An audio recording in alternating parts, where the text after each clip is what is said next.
Dead of Winter en 2 minutes, c'est parti. C'est l'hiver. L'humanité a été balayée par des hordes de morts vivants. Les joueurs sont quelques-uns des derniers survivants. Pour faire fonctionner leur communauté, ils devront réussir un objectif commun. Celui-ci est toujours différent et influencera beaucoup la difficulté de la partie. Dans un nombre de tours donné, les joueurs devront trouver certains éléments dans les ruines du monde. De la nourriture, de l'essence, des outils, des billets pour le dernier spectacle de Fred Pellerin. Parce que dans mon village, il y avait un zombie. Ils devront y arriver avant de perdre tous leurs points de morale, car en plus, à chaque tour, une crise surgit.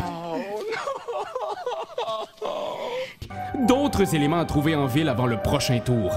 Et si vous n'y arrivez pas, votre morale diminue encore. Pour agir, on brasse des dés. Les résultats vous permettent d'assigner ces dés à certaines actions selon la spécialité de vos personnages. Ce 4 permet donc à Janet Taylor de fouiller. Et ce 2 permet à Daniel Smith de faire exploser la tête d'un zombie avec son bat de baseball. À chaque fois que vous bougez ou attaquez, vous devez brasser ce dé, qui en plus de potentiellement vous blesser, vous donne une chance sur 12 de perdre ce personnage. Mort sans autres issues, alors votre morale diminue en plus.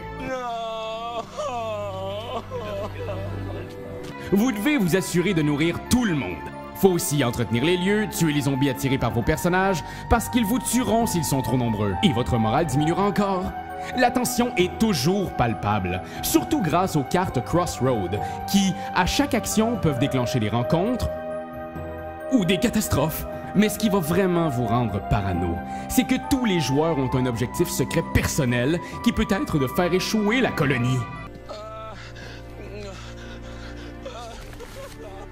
Toutes les cartes sacrifiées pour résoudre les crises sont placées face cachée. On n'est donc jamais sûr si tout le monde aide son propre objectif personnel ou si un joueur est honnête quand il dit qu'il n'a rien trouvé en ville. Quel trailer psychologique! À qui ferez-vous confiance? Hautement narratif, ce jeu vous fera aimer vos personnages, puis vous pleurez quand ils mourront.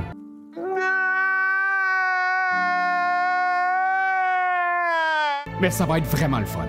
Bien entendu, on n'a pas pu tout vous expliquer en 2 minutes. Alors, si vous voulez en savoir plus, on vous invite à nous suivre sur Facebook, sur Instagram et vous abonner à notre chaîne YouTube parce que très bientôt, vous pourrez voir une partie de Dead of Winter avec nul autre que Janis Joplin et le très ténébreux Jon Snow. Et si tu as une envie trop pressante de jouer à Dead of Winter, on t'invite à aller au pub Randolph parce qu'eux autres ont des centaines de milliers de jeux, dont Dead of Winter.